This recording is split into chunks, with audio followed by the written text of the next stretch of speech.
Mataji net പോയതാണോ? ഒന്നും കേൾക്കുന്നില്ല. ഹരേഷ മാതാജി, ഒരു മിനിറ്റ്.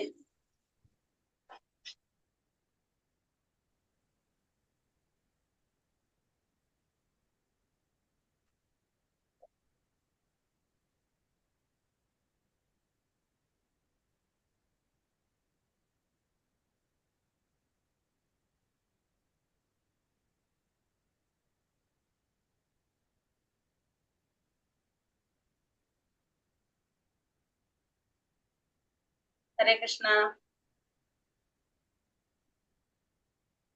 ഹരേ കൃഷ്ണ. ഓം നമോ ഭഗവതേ വാസുദേവായ. ഓം നമോ ഭഗവതേ വാസുദേവായ.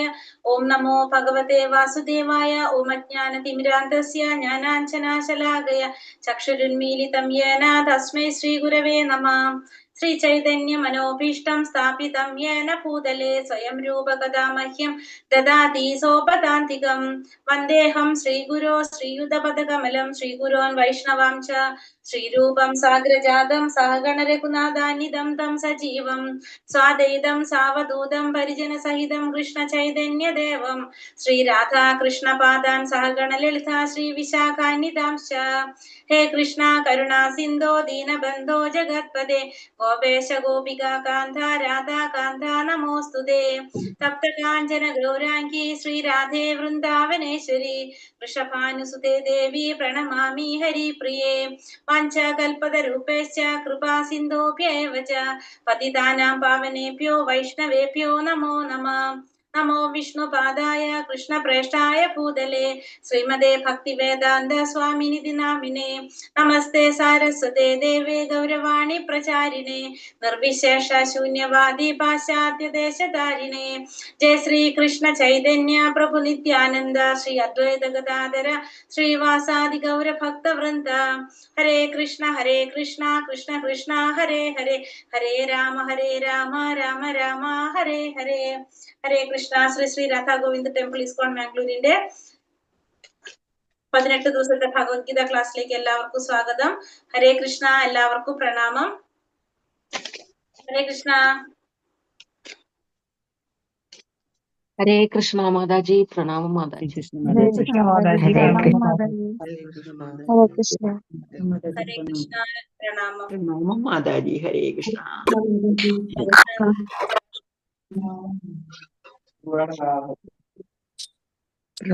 മാതാജി. ഹരേ കൃഷ്ണ. പ്രണാമം. എല്ലാവരും വീഡിയോ ഓഫ് ചെയ്തിരിക്കുകയാണല്ലോ. മാതാജി റേഞ്ച് കുറവാണ്. ഓക്കെ. റേഞ്ച് കുറവാണ്. എല്ലാവർക്കും റേഞ്ച് കുറവാണോ? ഹരേ കൃഷ്ണ. കട്ടായി പോവാ വീഡിയോ കൂടി ഓൺ ചെയ്ത് വെക്കുമ്പോ. ഓക്കെ അങ്ങനെയുള്ളവർ ഓഫ് ചെയ്തോളൂ. ഹരേ കൃഷ്ണ.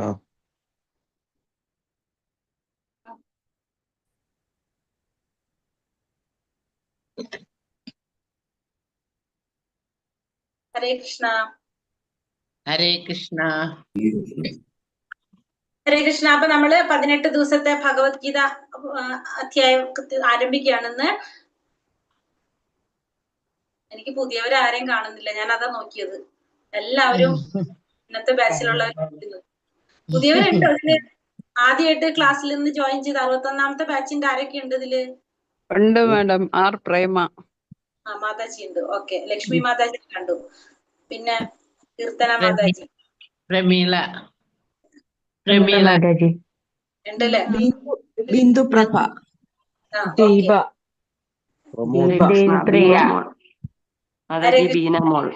ബീനാമോൾ മാതാജി. ബീനാമോൾ മാതാജി പഴയ ക്ലാസ്സിലുള്ള മാതാജിയാണ്. അതെ. ഹരേ കൃഷ്ണ. ഹരേ കൃഷ്ണ മാതാജി. അപ്പൊ ഹരേ കൃഷ്ണ. ഹരേ കൃഷ്ണ മാതാജി. ഓക്കെ, അപ്പൊ നമ്മളിന്ന് 18 ദിവസത്തെ ഭഗവത്ഗീത ക്ലാസ് ആരംഭിക്കുകയാണ്. ഭഗവത്ഗീത ആദ്യമായിട്ട് കേൾക്കുന്നവരാണോ എല്ലാവരും? അതോ മുന്നേ പരിചയമുണ്ടോ, പഠിച്ചോ, അറിഞ്ഞോ? ഉണ്ട് മാതാജി. ഉണ്ട്. ആദ്യമായിട്ട് കേൾക്കുന്നതാണ്. ആദ്യമായിട്ട് കേൾക്കാണ് അല്ലെ? ഹരേ കൃഷ്ണ. അപ്പൊ നമുക്ക് ഭഗവത്ഗീത നമ്മൾ പ്രതീക്ഷിക്കുന്ന പോലെ, നിങ്ങൾ ആഗ്രഹിക്കുന്ന പോലെ എടുക്കാനായിട്ട് സാധിക്കട്ടെ. ഭഗവാനോട് പ്രാർത്ഥിക്കാം നമുക്ക്. അപ്പൊ നമ്മൾ ഭഗവത്ഗീത യഥാരൂപം, നമ്മൾ ഇന്നലെ പറഞ്ഞു ഭഗവത്ഗീത യഥാരൂപം, ഇതാണ് നമ്മൾ പഠിക്കാൻ എടുത്തിട്ടുള്ള പുസ്തകം. ഭഗവത്ഗീത യഥാരൂപം, ഇതാണ് നമ്മുടെ ബുക്ക്. അപ്പൊ നമ്മൾ ഇന്നലെ ഓറിയന്റേഷൻ ക്ലാസ് ഉണ്ടായിരുന്നു. എല്ലാവരും ജോയിൻ ചെയ്തിട്ടുണ്ടായിരുന്നു ആ ക്ലാസ്സില്? മനസ്സിലായിട്ടുണ്ടാവും നമുക്ക്. ഭഗവത്ഗീത യഥാരൂപം എസ് സി ഭക്തിവേദാന്ത സ്വാമി പ്രഭുപാദർ, ശ്രീല പ്രഭുപാദർ വ്യാഖ്യാനം ചെയ്തിട്ടുള്ള ഭഗവത്ഗീത യഥാരൂപമാണ് നമ്മൾ പഠിക്കാനായിട്ട് എടുക്കുന്നത്. അത് മലയാളത്തിലേക്ക് തർജ്ജമ ചെയ്തത് നാലപ്പാട്ട് ബാലാമണിയമ്മയാണ് ചെയ്തിരിക്കുന്നത്. അപ്പൊ അതാണ് നമ്മൾ പഠിക്കാനായിട്ട് എടുക്കുന്നത്. കുറെ ഭഗവത്ഗീതകളുണ്ട്, പക്ഷെ നമ്മൾ എടുക്കുന്നത് ഭഗവത്ഗീത യഥാരൂപം, അതാണ് നമ്മൾ എടുക്കുന്നത് കേട്ടോ. എസ് സി ഭക്തിവേദാന്ത സ്വാമി പ്രഭുപാദർ എന്ന് പറയും, ശ്രീല പ്രഭുപാദർ ചിത്താക്കി പറയാം. അദ്ദേഹമാണ് ഈ ഭഗവത്ഗീത യഥാരൂപത്തിന്റെ വ്യാഖ്യാതാവ്. നമ്മളെ നാട്ടിലല്ല, കൽക്കട്ടയിലാണ് അദ്ദേഹം ജനിച്ചത്. അപ്പോ നമ്മള് ഭഗവത്ഗീത യഥാരൂപം, നമ്മൾ എന്തുകൊണ്ടാണ് യഥാരൂപം പഠിക്കുന്നതെന്ന് ചോദിച്ചു കഴിഞ്ഞാൽ, ഭഗവാൻ പറഞ്ഞ കാര്യങ്ങള് അതേപടി നമ്മളിലേക്ക് എത്തിക്കാനായിട്ട്, അതായത് ഭക്തന്മാരിലൂടെ പറയുമ്പോഴാണ് കുറച്ചും കൂടി നമുക്കൊരു കാര്യം അത് അനുഭവിച്ചറിഞ്ഞവര് പറയുമ്പോ എങ്ങനെയായിരിക്കും, അതിന് ഒത്തിരി കൂടി നമുക്കത് മനസ്സിലാക്കാനായിട്ട് എളുപ്പമായിരിക്കില്ല. ഒരു അനുഭവിച്ചറിഞ്ഞൊരു കാര്യം നമ്മൾ ഒരാൾക്ക് പറഞ്ഞു കൊടുക്കുമ്പോ, അല്ലെങ്കിൽ അത്രയും നന്നായിട്ട് അറിഞ്ഞൊരു കാര്യം നമ്മൾ ഒരാൾക്ക് പറഞ്ഞു കൊടുക്കുമ്പോ കേൾക്കുന്നവർക്കും അത് അതേപടി മനസ്സിലാക്കാനായിട്ട് സാധിക്കും. അതാണ് യഥാരൂപത്തിന്റെ പ്രത്യേകത. കാരണം ഭഗവത്ഗീത യഥാരൂപം എന്ന് പറഞ്ഞാല് ഭഗവാന്റെ ഉപദേശങ്ങളാണത്. അപ്പൊ നമുക്ക് ആ ഭക്തി പ്രചരിപ്പിക്കുക എന്നുള്ളതാണ് നമ്മളെ ലക്ഷ്യം. അപ്പൊ ഭഗവത്ഗീത യഥാരൂപത്തില് ശ്രീല പ്രഭുപാദർ, അദ്ദേഹം എന്ന് വെച്ചിട്ടുണ്ടെങ്കിൽ വൈഷ്ണവനായിരുന്നു, ഭഗവാന്റെ നല്ലൊരു ഭക്തനാണ് അദ്ദേഹം. അപ്പൊ അങ്ങനെയുള്ളവരിൽ നിന്ന് നമുക്ക് ഭഗവത്ഗീത മനസ്സിലാക്കുമ്പോൾ ഓട്ടോമാറ്റിക്കലി എന്താണ്, അത് അതേപടി നമുക്ക് ട്രാൻസ്ഫർ ചെയ്ത് കിട്ടാണ്. നമ്മള് ആ ഒരു പരമ്പരയിലൂടെ എന്ന് പറയാം. നമ്മൾ എപ്പോഴും ഇങ്ങനെ ഈ ആത്മീയമായ കാര്യങ്ങൾ പഠിക്കണമെങ്കിൽ നമുക്ക് എന്ത് വേണം? നമുക്കൊരു ഗുരു വേണം. ആരാ വേണ്ടത്? ഒരു ഗുരു വേണം. നമ്മളിപ്പോ സ്കൂളിലും കോളേജിലൊക്കെ പോയി പഠിക്കുന്നതിന് നമ്മൾ ചിലപ്പോൾ അമ്മയും അച്ഛനൊക്കെ ടീച്ചേഴ്സ് ആയിരിക്കും. പക്ഷെ എന്നാലും നമ്മൾ സ്കൂളിൽ പോയിട്ട് ആധികാരികമായിട്ട് 1 മുതൽ ഇരുന്ന് പഠിച്ചിട്ടാണ് നമ്മള് ക്ലാസ് ഇങ്ങനെ കഴിഞ്ഞു പോകുന്നത് അല്ലെ? ചിലപ്പോ അമ്മ ക്ലാസ് ടീച്ചർ ആയിട്ട് വരും, എന്നാലും പക്ഷെ വീട്ടിലല്ല പഠിക്കുന്നത്, നമ്മൾ സ്കൂളിലാണ് പഠിക്കുന്നത്. അതേപോലെ തന്നെയാണ് നമ്മൾ ഇത് പഠിക്കുന്നത്. നമുക്ക് ആത്മീയമായിട്ടുള്ള കാര്യങ്ങൾ പഠിക്കാൻ നമുക്ക് ആര് വേണം? ഒരു ഗുരു വേണം. നമുക്കത് വായിച്ചാൽ ചിലപ്പോൾ തോന്നും നന്നായിട്ട് മനസ്സിലാവുണ്ടല്ലോ, നമുക്കിത് ഇരുന്ന് പഠിച്ചാൽ പോരെ എന്നൊക്കെ നമുക്ക് തോന്നാം. പക്ഷെ ഒരു ഗുരുവിലൂടെ പഠിക്കുമ്പോഴാണ് അതിനൊരു പൂർണ്ണത കൈവരിക്കാനായിട്ട് നമുക്ക് സാധിക്കുന്നത്. എപ്പോഴും ആത്മീയമായ കാര്യങ്ങൾ പഠിക്കണമെങ്കിൽ നമുക്ക് ആര് വേണം? അപ്പൊ അവിടെ ഒരു ഗുരു വേണം. അപ്പൊ അങ്ങനെ ഭഗവാനെ കുറിച്ച് നമുക്ക് മനസ്സിലാക്കാനായിട്ട് ആ ഭക്തന്മാരിലൂടെ അറിയുമ്പോഴാണ് നമുക്ക് അതിനോട് കുറച്ചും കൂടി നമുക്ക് താല്പര്യം വരാം. കാരണം നമ്മൾ ആഗ്രഹിക്കുന്നത് ഭഗവാനെ കുറിച്ച് അറിയാനാണെങ്കിൽ അത് അതേപോലെ അറിഞ്ഞൊരു വ്യക്തിയിൽ നിന്ന് നമുക്ക് കിട്ടുമ്പോഴാണ് നമുക്ക് സന്തോഷം ഉണ്ടാവുക, നമ്മൾ ആഗ്രഹിച്ച കാര്യം നേടാനായിട്ട് സാധിക്കുക. അപ്പൊ അതാണ് യഥാരൂപം, ഭഗവത്ഗീത യഥാരൂപം നമ്മൾ തെരഞ്ഞെടുക്കുന്നത് പഠിക്കാനായിട്ട്. അപ്പൊ ഭഗവത്ഗീത എന്ന് പറയുമ്പോ അതില് 700 ശ്ലോകങ്ങളാണ് ആകെ ഉള്ളത്. 700 ശ്ലോകങ്ങള് അതിനെ 3 ഭാഗങ്ങളാക്കിയിട്ട് തിരിച്ചിരിക്കുകയാണ്. 18 അധ്യായങ്ങള്, 700 ശ്ലോകങ്ങള്. അതാണ് ഭഗവത്ഗീത യഥാരൂപത്തിലുള്ളത്. ഒരു സെക്കൻഡ്.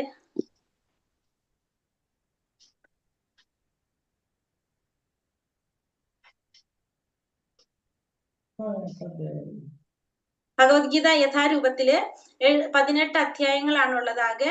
ആ 18 അധ്യായങ്ങള് 700 ശ്ലോകങ്ങളാണ് ആയിട്ടുള്ളത്. അപ്പൊ 18 അധ്യായങ്ങളെ 3 ഭാഗങ്ങളാക്കി തിരിക്കുന്നുണ്ട്. 18 അധ്യായങ്ങളെ ആദ്യത്തെ 6 അധ്യായം കർമ്മയോഗം, പിന്നീട് വരുന്ന 6 അധ്യായം ഭക്തിയോഗം, പിന്നീട് വരുന്ന ലാസ്റ്റത്തെ 6 അധ്യായം ഏതാണ്? ജ്ഞാനയോഗം.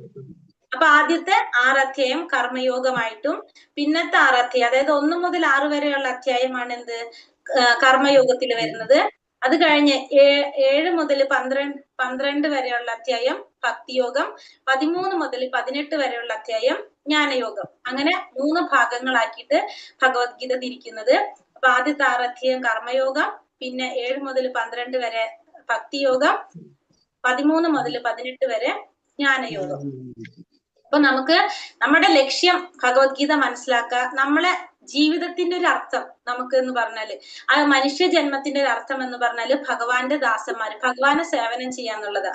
ഭഗവാനായിട്ട് ബന്ധപ്പെടാൻ നമുക്ക് സാധിക്കാന്നുള്ള, കണക്ട് ചെയ്യാനായിട്ട് സാധിക്കണം. അപ്പൊ അതിനാണ് നമ്മള് ഒന്നുകിൽ കർമ്മയോഗത്തിലൂടെ, ഭക്തിയോഗത്തിലൂടെ, അതല്ലെങ്കിൽ ജ്ഞാനയോഗത്തിലൂടെ. യോഗം എന്ന് വെച്ചാൽ ഭഗവാനുമായിട്ട് കണക്ട് ചെയ്യുന്നതിനാണ് യോഗം എന്ന് പറയുക. ഇങ്ങനെ ഏതെങ്കിലും രീതിയിൽ നമുക്ക് എന്ത് സാധിക്കും? ഭഗവാനുമായിട്ട് കണക്ട് ചെയ്യാം. എല്ലാവർക്കും കർമ്മയോഗത്തിലൂടെ സാധിക്കണമെന്നില്ല, എല്ലാവർക്കും ഭക്തിയോഗത്തിലൂടെ നടക്കണമെന്നില്ല. അപ്പൊ ജ്ഞാനയോഗത്തിലൂടെ ആകാം. അപ്പൊ ഏതാണോ പറ്റുന്നത്, പക്ഷെ എല്ലാത്തിന്റെയും അൾട്ടിമേറ്റ് നമ്മൾ എവിടേക്ക് എത്തും? ഭക്തിയോഗത്തിലേക്ക് എത്തണം. ഏതിലെ പോയാലും അവിടേക്ക് എത്തണം. അപ്പൊ 3 ഭാഗങ്ങളാക്കി തിരിച്ചു ഭഗവത്ഗീതയെ. 700 ശ്ലോകങ്ങളാണുള്ളത്. 1 മുതൽ 6 വരെ കർമ്മയോഗം, 7 മുതൽ 12 വരെ ഭക്തിയോഗം, 13 മുതൽ 18 വരെ ജ്ഞാനയോഗം. അങ്ങനെ 3 ഭാഗങ്ങളാക്കിയിട്ടാണ് ഭഗവത്ഗീതയെ തിരിച്ചിരിക്കുന്നത്. ഭഗവത്ഗീതയിലെ 5 വിഷയങ്ങളാണ് നമ്മൾ ചർച്ച ചെയ്യുന്നത്. മെയിൻ ആയിട്ട് 5 വിഷയങ്ങളാണ് ഈ ഭഗവത്ഗീതയിൽ ചർച്ച ചെയ്യുന്നത്. ഒന്ന് ഭഗവാനെ കുറിച്ച്, പരമാത്മാവ്, ഭഗവാനെ കുറിച്ച്. പിന്നെ ജീവാത്മാവ്. ജീവാത്മാവ് എന്ന് വെച്ചാൽ നമുക്ക് പരിചയമുള്ള ആത്മാവ്. ആത്മാവ് എന്ന് വെച്ചാൽ നമ്മളെ തന്നെയാണ് പറയുന്നത്. ആ നമ്മളെ കുറിച്ചും. അപ്പൊ ജീവാത്മാവ്, പരമാത്മാവ്. പരമാത്മാവ് എന്ന് വെച്ചാല് ഭഗവാൻ. ജീവാത്മാവ് എന്ന് വെച്ചാല് ഈ ആത്മാവ്. ആത്മാവിനെയാണ് ജീവാത്മാവ് എന്ന് പറയുന്നത്. അതാരാണ്? നമ്മൾ തന്നെയാണത്. നമ്മളെ കുറിച്ചും. പിന്നെ കാലം. കാലം എന്ന് പറഞ്ഞാല് ഈ പ്രകൃതിയില്, ഈ ഭൗതിക പ്രപഞ്ചത്തില് നമ്മൾ നിലനിൽക്കുന്ന ഒരു സമയം ഉണ്ടല്ലോ, ഒരു പീരീഡ് ഉണ്ട്, നമ്മളൊരു കാലയളവുണ്ട് ഓരോരുത്തർക്കും അല്ലെ, ലൈഫ് സ്പാൻ. നമുക്ക് എത്രത്തോളം നമ്മൾ ഉണ്ടോ, ജീവിച്ചിരിക്കുന്നുണ്ടോ, ആ ഒരു പീരീഡിനാണ് നമ്മൾ എന്ത് പറയുന്നത്? കാലം എന്ന് പറയുന്നത്. കാലം. പിന്നെ കർമ്മം. നമ്മൾ ജീവിച്ചിരിക്കുമ്പോ നമ്മൾ ചെയ്യുന്ന പ്രവൃത്തികൾ ഉണ്ടല്ലോ, അതിന് നമ്മൾ എന്ത് പറയും? കർമ്മം എന്ന് പറയും. കാലം, കർമ്മം. പിന്നെ ഈ ജീവിച്ചിരിക്കുന്ന സ്ഥലം എവിടെയാണത്? ഈ ഭൗതിക പ്രപഞ്ചത്തില്, ഈ പ്രകൃതി. ഈ 5 കാര്യങ്ങളാണ് ഇതില് മെയിൻ ആയിട്ട് പറയുന്നത്. ഒന്ന് ഭഗവാനെ കുറിച്ച്, അല്ലെങ്കിൽ പരമാത്മാവ് എന്ന് പറയാം, ഭഗവാൻ എന്ന് പറയാം. ആ പരമാത്മാവിനെ കുറിച്ച്. പിന്നെ വന്നിട്ട് ജീവാത്മാവിനെ. ജീവാത്മാവ് എന്ന് വെച്ചാല് നമ്മൾ തന്നെ, ആത്മാവ്, ജീവാത്മാവ്. പിന്നെ കാലം. ആ ജീവാത്മാവ് നിലനിൽക്കുന്ന ആ ഒരു പീരീഡ്, ഒരു സമയം ഉണ്ടല്ലോ, നമ്മള് 50ഓ 60ഓ 70ഓ എത്രയാണ് നമ്മളെ ഒരു പീരീഡ് എന്ന് വെച്ചാൽ ആ ഒരു പീരീഡ്. പിന്നെ നമ്മൾ ചെയ്യുന്ന പ്രവൃത്തികൾ, നമ്മൾ ആ നിൽക്കുന്ന സമയത്തോളം നമ്മൾ ചെയ്യുന്ന കർമ്മം. കർമ്മം എന്നാണ് പറയുന്നത് ആ പ്രവൃത്തി, ആ കർമ്മം.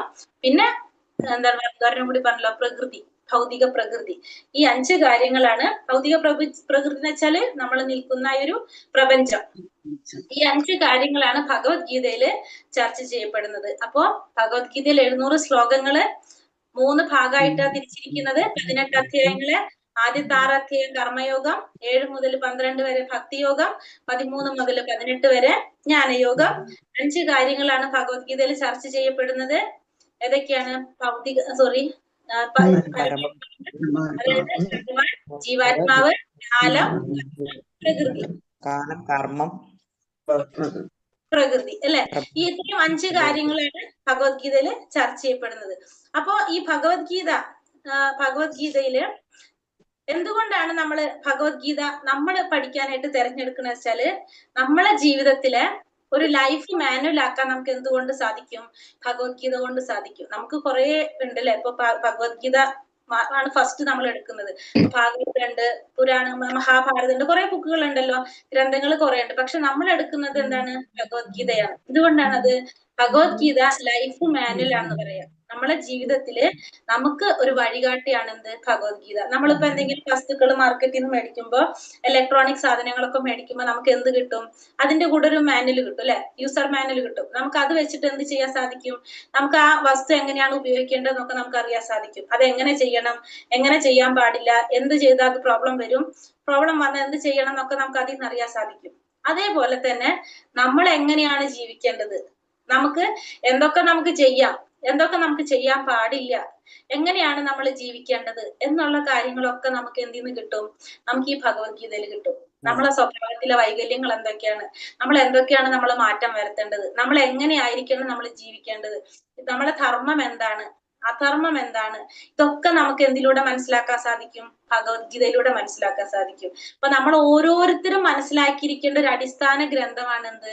ഭഗവത്ഗീത. എല്ലാവരുടെ വീട്ടിലും ഉണ്ടായിരിക്കേണ്ട ഒരു ഗ്രന്ഥമാണത് ഭഗവത്ഗീത. അപ്പൊ അതാണ് ആ ഭഗവത്ഗീതയുടെ ഒരു പ്രത്യേകത. ഭഗവാനാണ് അത് ഉപദേശിച്ചത്. ആർക്കാണ് ഭഗവത്ഗീത ഉപദേശിച്ചതെന്ന് അറിയാവോ? അർജുനനാണ് ഭഗവാൻ ഭഗവത്ഗീത ഉപദേശിക്കുന്നത് ആദ്യമായിട്ട്. പക്ഷെ അർജുനനിലൂടെ ഭഗവാൻ അത് ആർക്കാണ് തന്നത്? നമുക്ക് ഓരോരുത്തർക്കാണ് തന്നത്. കാരണം നമ്മളെ പോലുള്ളവർക്ക്. കാരണം ഈ കലിയുഗത്തിൽ വരുമ്പോ നമുക്ക് ധർമ്മത്തിന് സ്ഥാനമില്ലാത്തൊരവസ്ഥയാണ് ഇവിടെ കലിയുഗത്തില്. നമ്മളിപ്പോ ജീവിക്കുന്ന ഈ നടക്കുന്ന കാലഘട്ടം ഏതാണ്? കലിയുഗമാണിത്. ഈ യുഗം 4 യുഗങ്ങളുണ്ട്. അതിൽ 4ാമത്തെ കലിയുഗത്തിലാണ് നമ്മൾ നിൽക്കുന്നത്. അപ്പൊ കലിയുഗത്തില് ധർമ്മം എന്ന് പറഞ്ഞാൽ നമുക്ക് പേരിന് മാത്രമേ ഇവിടെ ഉണ്ടാവുള്ളൂ. അപ്പൊ ആ സമയത്ത് നമുക്ക് അത്യാവശ്യമുള്ള ഒരു ഗ്രന്ഥാണ് എന്ത്? ഈ ഭഗവത്ഗീത എന്ന് പറയുന്നത്. അതുകൊണ്ടാണ് നമ്മളത് ഭഗവത്ഗീത തെരഞ്ഞെടുക്കുന്നത്. അപ്പൊ അതില് നമ്മൾ പറയുന്നത് ശങ്കരാചാര്യരുടെ ഗീതാ മഹാത്മ്യം കേട്ടിട്ടുണ്ടാവോ? ശങ്കരാചാര്യരെ നമുക്കറിയാലോ, പരിചയമുള്ളതാണ് അല്ലെ, നമ്മളെ കേരളത്തിലുള്ളതായിട്ട് നമുക്കറിയാം. അപ്പൊ ശങ്കരാചാര്യരുടെ ഗീതാ മഹാത്മ്യത്തിൽ പറയുന്നുണ്ട്, ഗീതാശാസ്ത്രമിതം പുണ്യം യപ്പഠേത് പ്രയതഃ വിഷ്ണോ പദമവാപ്നോതി ഭയശോകാദി വർജിതഃ. അതായത് നമ്മൾ ഭഗവത്ഗീത പഠിക്കുന്ന ഒരു വ്യക്തിയുടെ ജീവിതത്തിൽ നിന്ന് ഭയശോകാദി വർജിത എന്ന് പറയാം. ഭയവും ശോകവും ഒക്കെ ഇല്ലാണ്ടാകും. അപ്പൊ നമ്മൾ ഭഗവത്ഗീത പഠിച്ചു കഴിഞ്ഞാല്, നമുക്കത് പഠിക്കാൻ തുടങ്ങുമ്പോ നമ്മുടെ ഉള്ളിലെ ഭയം, നമുക്ക് ഏറ്റവും വലിയ ഭയം എന്താണ്? നമ്മുടെ അറിയാവോ? മരണഭയം അല്ലെ. നമ്മൾ ആ മരണഭയവും ശോകങ്ങള് പ്രയാസങ്ങള് ഇതൊക്കെ നമ്മളെ ജീവിതത്തിൽ നിന്ന് ഇല്ലാതാക്കാൻ എന്തിനു സാധിക്കും? ഭഗവത്ഗീത കൊണ്ട് സാധിക്കും. ഭഗവത്ഗീത ശരിക്കും ഒരു നമ്മള് സൂര്യനായിട്ട് താരതമ്യം ചെയ്തു കഴിഞ്ഞാൽ, സൂര്യൻ എങ്ങനെയാണ്? ഈ പ്രപഞ്ചം മുഴുവൻ പ്രകാശം പരത്താൻ സൂര്യന് സാധിക്കും അല്ലെ.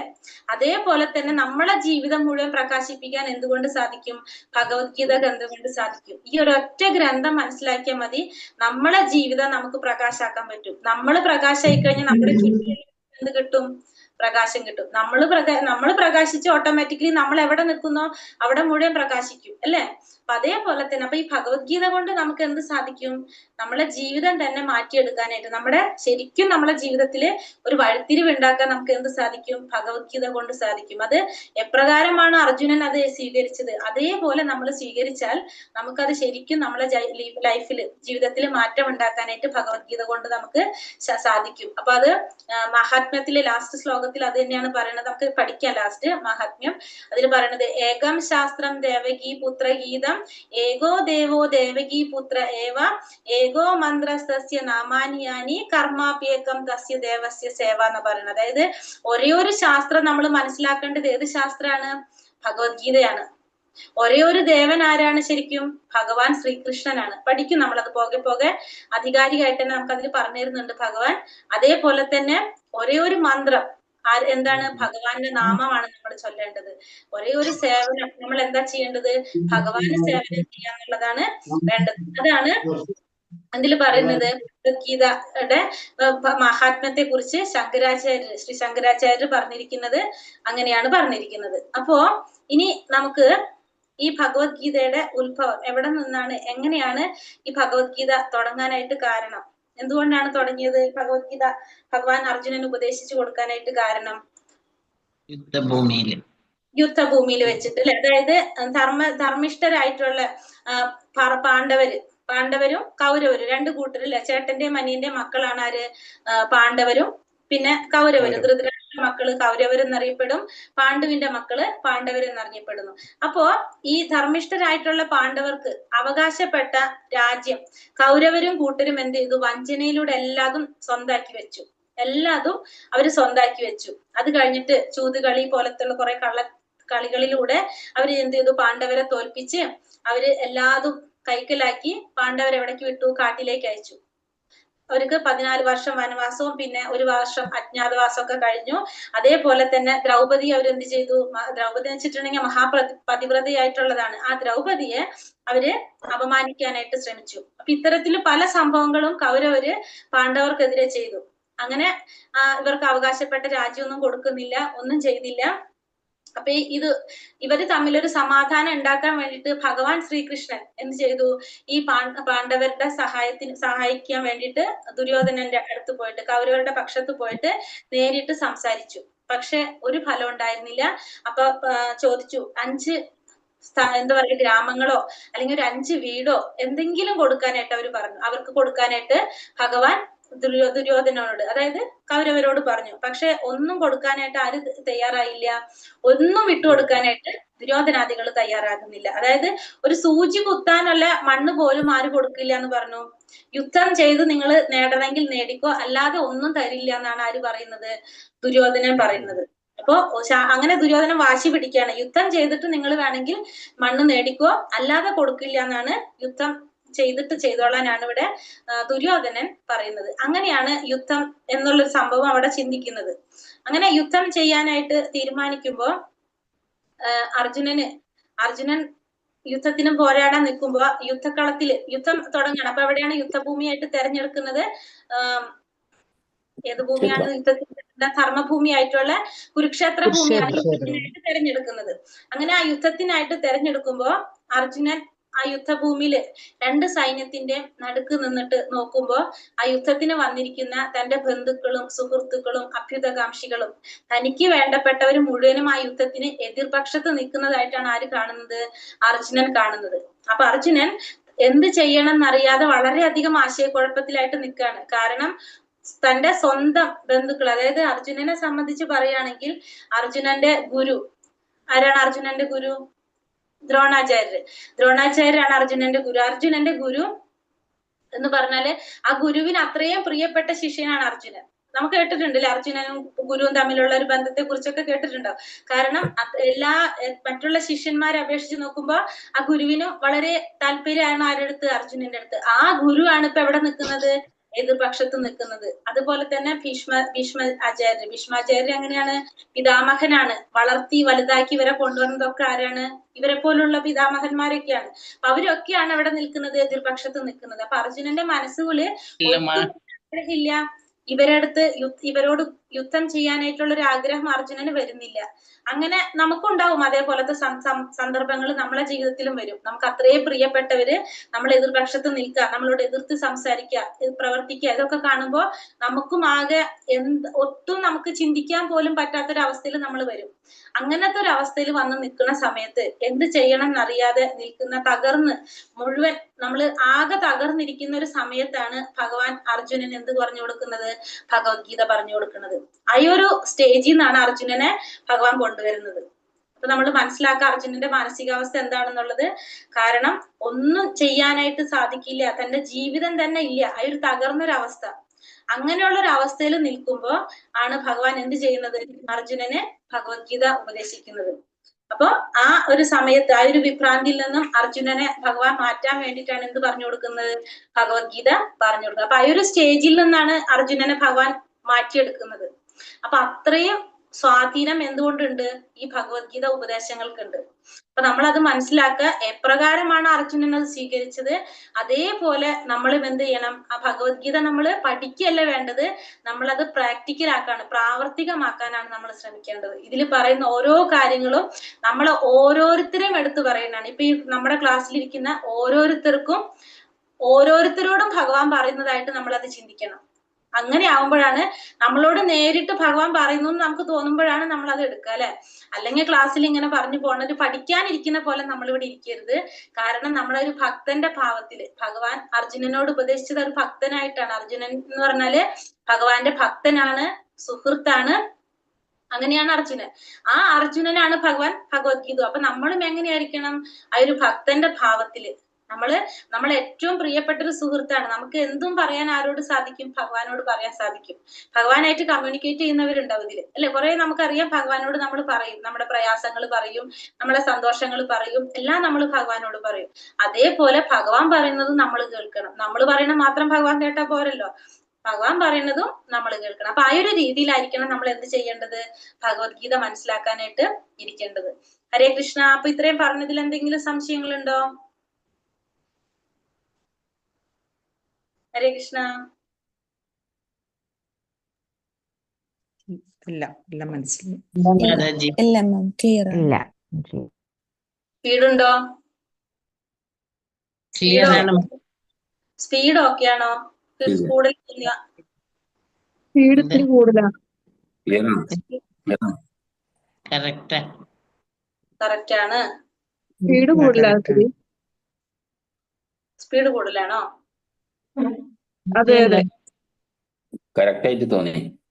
കറക്റ്റ് ആയിട്ട് തോന്നി. ഓക്കെ, നമുക്ക് നോക്കാം, ഒന്ന് കുറയ്ക്കാൻ നോക്കാം. സ്പീഡ് കറക്റ്റ് ആയിട്ട് തോന്നുന്നുണ്ട്. കറക്റ്റ് ആണ്. ഓക്കെ മാതാജി. ഹരേ കൃഷ്ണ. അപ്പൊ നമ്മള് ഒന്നാമത്തെ അധ്യായം അർജുന വിഷാദ യോഗം അതാണ്, അല്ലെങ്കിൽ കുരുക്ഷേത്ര യുദ്ധക്കളത്തിലെ സൈന്യ നിരീക്ഷണം എന്നും പറയാം. കാരണം ഇതില് പകുതി ശ്ലോകം അർജുനന്റെ പ്രയാസം, അതായത് യുദ്ധം ചെയ്യാതെ ഇരിക്കാനായിട്ട്, ചെയ്യാനായിട്ടുള്ളവരെ കണ്ടപ്പോ ഉണ്ടായ അർജുനന്റെ വിഷാദവും പ്രയാസങ്ങളും, പിന്നെ ആ കുരുക്ഷേത്രത്തിൽ വന്നത് ആരൊക്കെയാണെന്നുള്ള നിരീക്ഷണം, ആ രണ്ട് ഭാഗമാണ് ഇതില് ഒന്നാമത്തെ അധ്യായത്തിൽ കൊടുത്തിരിക്കുന്നത്. അതുകൊണ്ട് രണ്ടുപേരും നമുക്ക് പറയാം ഒരേപോലെ. അർജുന വിഷാദ യോഗം. അപ്പൊ ഒന്നാമത്തെ ശ്ലോകത്തിലേക്ക് കടക്കുകയാണ് നമ്മള്. ഹരേ കൃഷ്ണ. ഓം നമോ ഭഗവതേ വാസുദേവായ. ശ്ലോകം 1. ധൃതരാഷ്ട്ര ഉവാച ധർമ്മക്ഷേത്രേ കുരുക്ഷേത്രേ സമവേതായുത്സവഃ മാമക പാണ്ഡവശ്ചൈവ കിമകുർവത സഞ്ജയ. ധർമ്മക്ഷേത്രേ കുരുക്ഷേത്രേ സമവേതായുത്സവഃ മാമക പാണ്ഡവശ്ചൈവ കിമകുർവത സഞ്ജയ. ധൃതരാഷ്ട്ര പറഞ്ഞു, ഹേ സഞ്ജയ, പുണ്യസ്ഥലമായ കുരുക്ഷേത്രത്തിൽ യുദ്ധോത്സുകരായി ഒന്നിച്ചുകൂടിയ എന്റെ മക്കളും പാണ്ഡുപുത്രരും എന്ത് ചെയ്തു? ഇവിടെ ധൃതരാഷ്ട്ര ചോദിക്കുകയാണ്. ആരടുത്ത് ചോദിക്കുന്നത്? സഞ്ജയന്റെ അടുത്ത് ചോദിക്കുകയാണ്. പുണ്യസ്ഥലമായിട്ടുള്ള കുരുക്ഷേത്രത്തില് യുദ്ധത്തിനായി ഒന്നിച്ചു വന്നിട്ടുള്ള എന്റെ മക്കളും പാണ്ഡുപുത്രരും എന്താണ് ചെയ്തത് എന്നാണ് ഇവിടെ ആര് ചോദിക്കുന്നത്?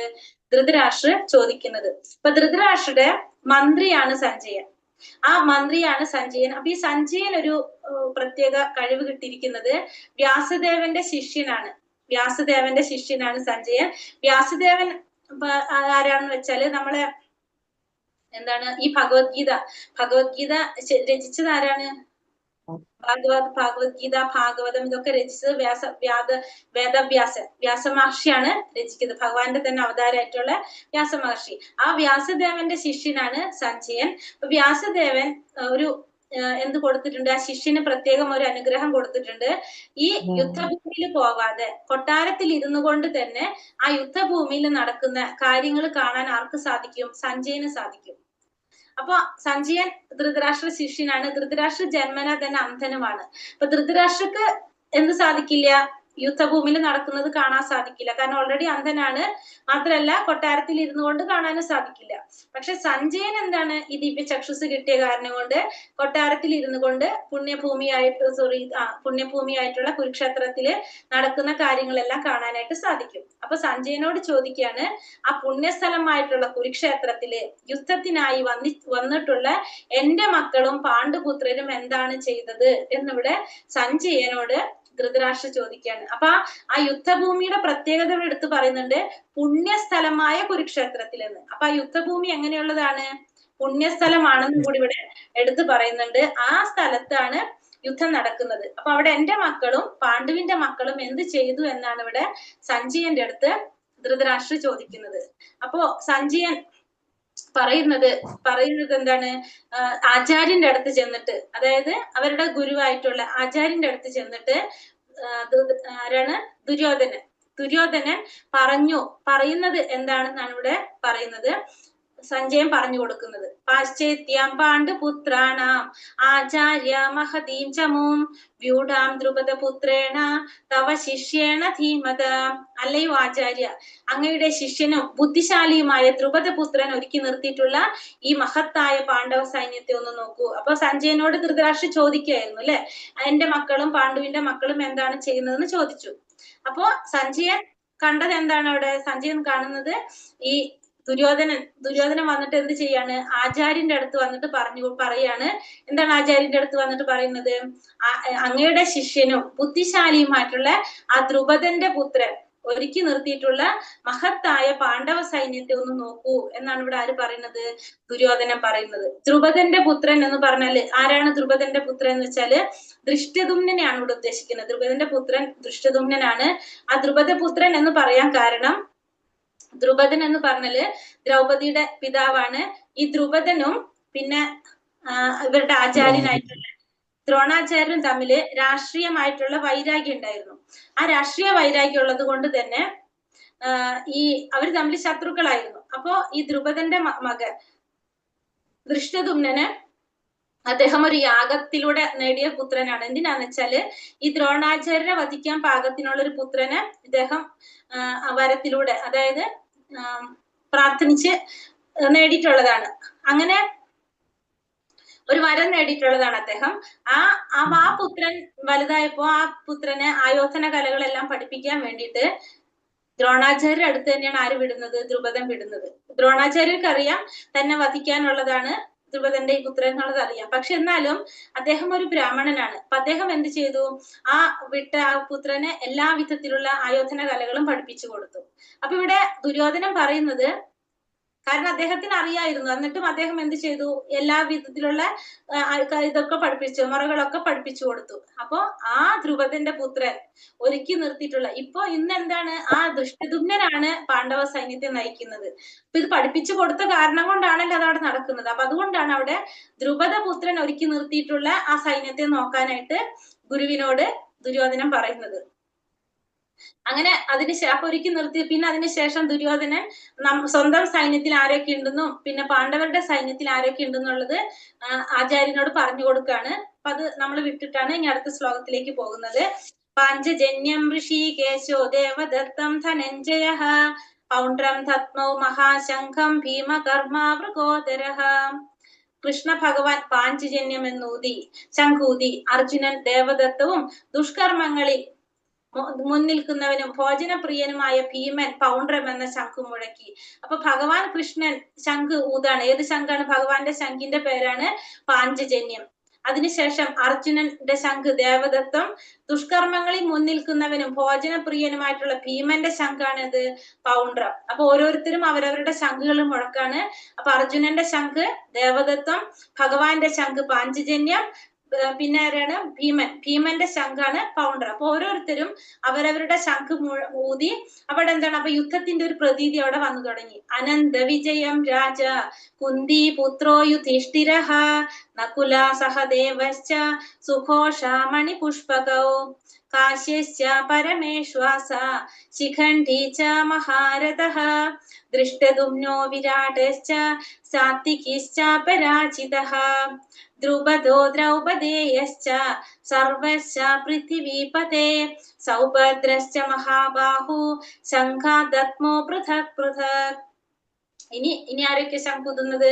കുന്തിപുത്രനായ യുധിഷ്ഠിരൻ അനന്ത വിജയം എന്ന ശംഖൂതി, നകുല സഹദേവന്മാർ സുഘോഷ മണി പുഷ്പകങ്ങളും, വില്ലാളി വീരനായ കാശിരാജാവ്, മഹാരഥനായ ശിഖണ്ഡി, ദൃഷ്ടദുമ്നൻ, വിരാടൻ, തോൽവി പിണയാത്ത സാത്വികി, ദ്രുപദൻ, ദ്രൗപദി പുത്രന്മാർ, മഹാബാഹുവായ സുഭദ്രാപുത്രൻ എന്നിവരും ശംഖുനാഥം മുഴക്കി. അപ്പൊ ഓരോരുത്തരും അവരവരുടെ ശംഖുകൾ എടുത്ത് മുഴക്കി. അപ്പോൾ ഇവിടെ ആരൊക്കെ പറഞ്ഞത്?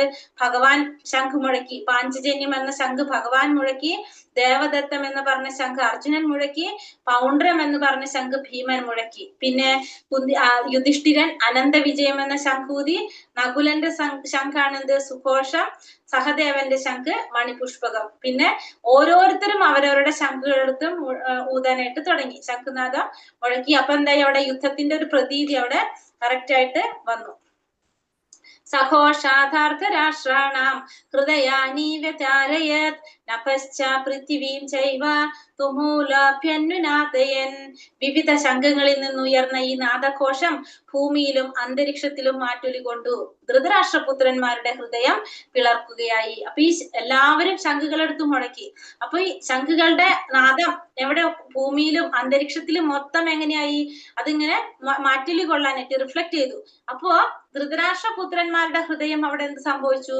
പിളർന്നു എന്നാണ് പറയുന്നത്. ധൃതരാഷ്ട്രപുത്രന്മാരുടെ, അതായത് കൗരവരുടെ ഹൃദയം പിളർന്നു എന്നാണ് ഇവിടെ പറയുന്നത്. പാണ്ഡവരെ എടുത്ത് പറയുന്നില്ല, പക്ഷെ കൗരവരെ എടുത്ത് പറയുന്നുണ്ട് ഇവിടെ. അവരെ ഹൃദയം പിളർന്നു എന്ന് പറയാണ്. അതെന്തുകൊണ്ടാണത്? കാരണം ഭഗവാനിൽ ആർക്ക് വിശ്വാസമുണ്ട്? ധർമ്മപുത്രന്മാർക്ക്. അതായത് ധർമ്മിഷ്ഠരാണ് ആര്? പാണ്ഡവര്. പാണ്ഡവർക്ക് ഭഗവാനിലുള്ള വിശ്വാസമാണ് അവിടെ കാണിക്കുന്നത്. കാരണം ഏതൊരു സാഹചര്യത്തിലും അവരുടെ കൂടെ ആരുണ്ട്? ഭഗവാനുണ്ട്. അപ്പൊ അവർക്ക് ഒന്നിനും പേടിക്കേണ്ട ആവശ്യമില്ല. അതുകൊണ്ടാണ് അവരുടെ ഹൃദയം പിളരാത്തത്, ധൃതരാഷ്ട്രപുത്രന്മാരുടെ ഹൃദയം പിളർന്നതായിട്ട് പറയുന്നത്. ഇനി അർജുനൻ എന്താ പറയുന്നത് അപ്പൊ ഭഗവാന്റെ അടുത്ത്? അപ്പൊ ഇതുവരെ നമ്മൾ എന്താ പറഞ്ഞത്? സഞ്ജയനോട് ധൃതരാഷ്ട്ര ചോദിക്കായിരുന്നു, ആ യുദ്ധഭൂമിയിൽ ആരൊക്കെയാ വന്നിട്ട് തന്റെ മക്കളും പാണ്ഡുവിന്റെ മക്കളും എന്ത് ചെയ്യാണെന്ന് ചോദിച്ചു. അപ്പോ സഞ്ജയൻ എന്താ പറഞ്ഞത്? ദുര്യോധനൻ വന്ന് ആചാര്യന്റെ അടുത്ത് പറയുന്നുണ്ട് എന്ന് പറഞ്ഞു. എന്താ പറഞ്ഞത്? ദുര്യോധനൻ വന്നിട്ട് പറഞ്ഞു, എന്താ നമ്മൾ കണ്ടു, ദൃഷ്ടദ്യുമ്നനാണ് പാണ്ഡവ സൈന്യത്തെ നയിക്കുന്നത്. പിന്നെ ആ പാണ്ഡവ സൈന്യത്തിൽ ആരൊക്കെയുണ്ട്, കൗരവ സൈന്യത്തിൽ ആരൊക്കെയുണ്ടെന്ന് പറയുന്ന ശ്ലോകങ്ങളാണ് അതിന്റെ ഇടയിൽ നമ്മൾ വിട്ടുപോയതാണ്, അത് പറഞ്ഞിട്ടില്ല. അപ്പൊ അത്തരം കാര്യങ്ങൾ പറഞ്ഞു. ആരൊക്കെ? ഓരോരുത്തരുടെ പേരെടുത്ത് പറയുന്നതാണ് അതൊക്കെ. അതിനുശേഷം ഓരോരുത്തരും അവരവരുടെ ശംഖുകൾ എടുത്ത് മുഴക്കാനായിട്ട് തുടങ്ങി. അപ്പൊ ഓരോരുത്തരുടെ ശംഖുകളുടെ പേരുകൾ പറഞ്ഞിട്ടുണ്ട്. പക്ഷെ ഇത് ശംഖുകൾ മുഴക്കിയപ്പോ പാണ്ഡവരുടെ ഹൃദയം പിളർന്നില്ല, കൗരവരുടെ ഹൃദയം പിളർന്നതായിട്ട് പറഞ്ഞു. കാരണം പാണ്ഡവർക്ക് ഭഗവാനിലുള്ള വിശ്വാസം. അതുകൊണ്ടാണ് അവിടെ എന്ത് സംഭവിക്കാത്തത്? പാണ്ഡവർക്ക് പ്രയാസം ഉണ്ടാകാത്തത്. ഇതുവരെയാണ് നമ്മൾ പറഞ്ഞത്. ഇനി അർജുനൻ പറയാണ്. അർജുന ഉവാച സേനയോരൂപയോർ മധ്യേ രഥം സ്ഥാപായ മേച്യുത യാവദേതാൻ നിരീക്ഷേഹം യോധു കാമാനവസ്ഥിതാൻ കൈർമയാ സഹയോദ്ധാവ്യം അസ്മിൻ രണസമുദ്യമേ. ഇവിടെ പറഞ്ഞെന്താണ്? അർജുന പറയാണ്, ഹേ അച്യുത, ചുതി അഥവാ വീഴ്ച പറ്റാത്തവനെ. ഭഗവാന്റെ ഒരു പേരാണ് അച്യുതൻ. അച്യുതൻ എന്ന് വെച്ചാൽ എന്താണ്? ഏതൊരു സാഹചര്യത്തിലും ചുതി അല്ലെങ്കിൽ വീഴ്ച പറ്റാത്തവനായതുകൊണ്ടാണ് ഭഗവാനെ അച്യുത എന്ന് വിളിക്കുന്നത്. ഇരു സൈന്യങ്ങൾക്കും മധ്യത്തിലായി എന്റെ തേർ കൊണ്ട് നിർത്തുക. ആരൊക്കെയാണ് യുദ്ധകാംക്ഷികളായി ഇവിടെ വന്നിട്ടുള്ളതെന്ന് ഞാനൊന്ന് കാണട്ടെ. അപ്പൊ അച്യുത ഭഗവാൻ പറയാണ് അർജുനൻ ഭഗവാനോട് പറയാണ്, രണ്ട് സൈന്യത്തിന്റെ മധ്യത്തിലായിട്ട് തേര് കൊണ്ട് നിർത്താൻ. ആരൊക്കെയാണ് യുദ്ധം ചെയ്യാൻ വേണ്ടിയിട്ട് വന്നു നിൽക്കുന്നതെന്ന് ഞാനൊന്ന് കാണട്ടെ എന്ന് അർജുനൻ ഭഗവാനോട് പറയാണ്.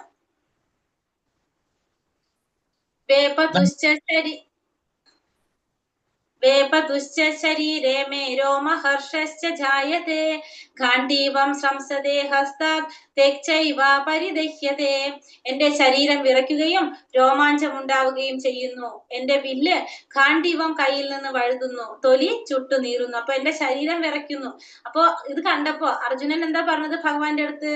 രണ്ട് സൈന്യത്തിന്റെ നടുക്ക് കൊണ്ട് രഥം നിർത്താൻ. ആരൊക്കെയാണ് യുദ്ധം ചെയ്യാനായിട്ട് വന്നിരിക്കുന്നത് ഞാനൊന്ന് കാണട്ടെ എന്നാണ് അർജുനൻ പറഞ്ഞത്. അങ്ങനെ ഭഗവാൻ എന്ത് ചെയ്തു? അർജുനൻ പറഞ്ഞ പോലെ തന്നെ ആ രണ്ട് സൈന്യത്തിന്റെ സെന്ററിൽ കൊണ്ടിട്ട് രഥം നിർത്തി കൊടുത്തു. അപ്പോ അർജുനൻ എന്താ സംഭവിച്ചത്? അർജുനൻ എന്താ പറഞ്ഞൂടെ? എന്റെ ശരീരം വിറയ്ക്കുകയും രോമാഞ്ചം ഉണ്ടാവുകയും ചെയ്യുന്നു. അപ്പൊ അത് കണ്ടപ്പോ, ആ യുദ്ധത്തിന് വന്നിരിക്കുന്നവരൊക്കെ കണ്ടപ്പോ അർജുനന്റെ ശരീരം വിറയ്ക്കാൻ തുടങ്ങി, രോമാഞ്ചം ഉണ്ടാകാൻ തുടങ്ങി.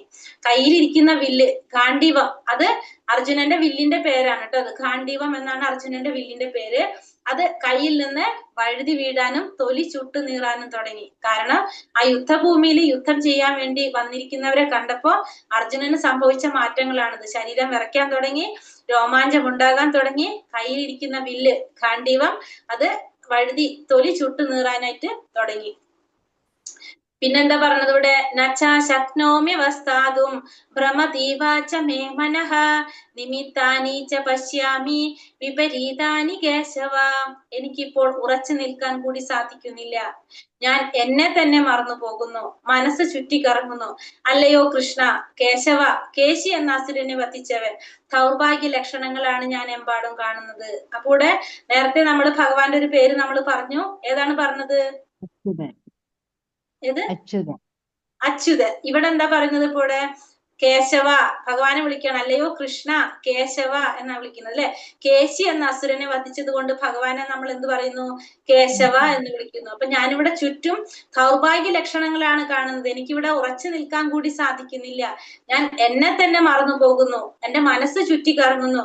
കേശവ, കൃഷ്ണ, എന്താ പറയണത്? ദൗർഭാഗ്യ ലക്ഷണങ്ങളാണ് ഞാൻ ചുറ്റും കാണുന്നതെന്ന് അർജുനൻ ഭഗവാനോട് പറയുന്നു. അപ്പൊ അർജുനന്റെ വിഷാദത്തിന്റെ കാരണങ്ങളാണ് ഇനി പറയുന്നത്. എന്തുകൊണ്ട് അർജുനൻ ആരാണ്? ഭഗവാന്റെ ഒരു ഭക്തനാണെന്ന് പറഞ്ഞു അല്ലെ. ആ ഭക്തന്മാർക്ക് ഉണ്ടാവുന്ന ഏറ്റവും വലിയൊരു പ്രത്യേകത എന്താണ്? മൃദുല ഹൃദയത്വം. എല്ലാവരോടും വളരെ എന്താണ് ഒരു കാരുണ്യം ആർക്കുണ്ടാവും? കരുണ ഹൃദയമായിരിക്കും ഭക്തന്മാരുടെ. അപ്പൊ അതാണ് ഫസ്റ്റ് പറയുന്നത്. അർജുനന്റെ വിഷാദത്തിന്, ദുഃഖത്തിനുള്ള കാരണം മൃദുല ഹൃദയത്വം. അർജുന ഉവാച ദൃഷ്ടേ മം സ്വജനം കൃഷ്ണ യുയുത്സും സമുപസ്ഥിതം സീതന്തി മമ ഗാത്രാണി മുഖം ച പരിശുഷ്യതി. അർജുനൻ പറഞ്ഞു, യുദ്ധത്തിനൊരുങ്ങി വന്നിട്ടുള്ള ഈ ബന്ധുമിത്രാദികളെ കണ്ടിട്ട് എന്റെ അവയവങ്ങൾ തളരുന്നു, മുഖം വരളുന്നു. അപ്പൊ യുദ്ധത്തിനൊരുങ്ങി വന്നിട്ടുള്ളവരെ കണ്ടിട്ട് എന്താ സംഭവിക്കുന്നത്? എന്റെ അവയവങ്ങളെല്ലാം തളരാനും മുഖം വരളാനും തുടങ്ങി അർജുനന്. എന്തുകൊണ്ടാണ്?